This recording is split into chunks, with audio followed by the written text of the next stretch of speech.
અને હવે વાત કરીએ ધોરાજીની તો ધોરાજીના ચિચોડ ગામમાં પણ ધોધમાર વરસાદ ખાબક્યો છે।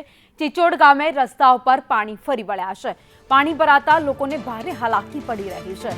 તો રાજકોટ જિલ્લાના ધોરાજીના ચિચોડ ગામે ધોધમાર વરસાદ ખાબક્યો છે।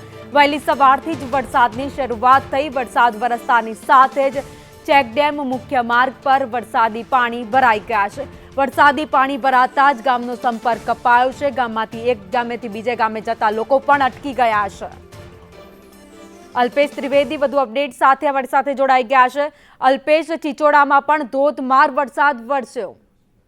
જી, ખાસ કરીને જણાવી દઉં કે વહેલી સવારથી ધોધમાર વરસાદ રહ્યો। ધોરાજી ગ્રામ્ય પંથક હોય કે શહેરમાં હોય ત્યારે વાત કરીએ ચિચોડ ગામનો, તો ચિચોડ ગામમાં ધોધમાર વરસાદ વરસી રહ્યો ત્યારે દંડીનાળા અને ચેકડેમ છલકાણા હોય અને હાલ જે બે ગામડા કોપાઈ પણ થયા હોય તેવી પરિસ્થિતિ હમણાં મામી છે કે બે દિવસ પહેલા પણ ધોધમાર વરસાદ થયેલા ખેડૂતોને ભારે નુકસાન હેઠળ વરાવેલો હતો। હાલ ધોરાજીના ચિચોડ ગામમાં પણ ધોધમાર વરસાદ રહ્યો સમગ્ર શું કામ થઈ ગયું છે। જી, આભાર માહિતી માટે।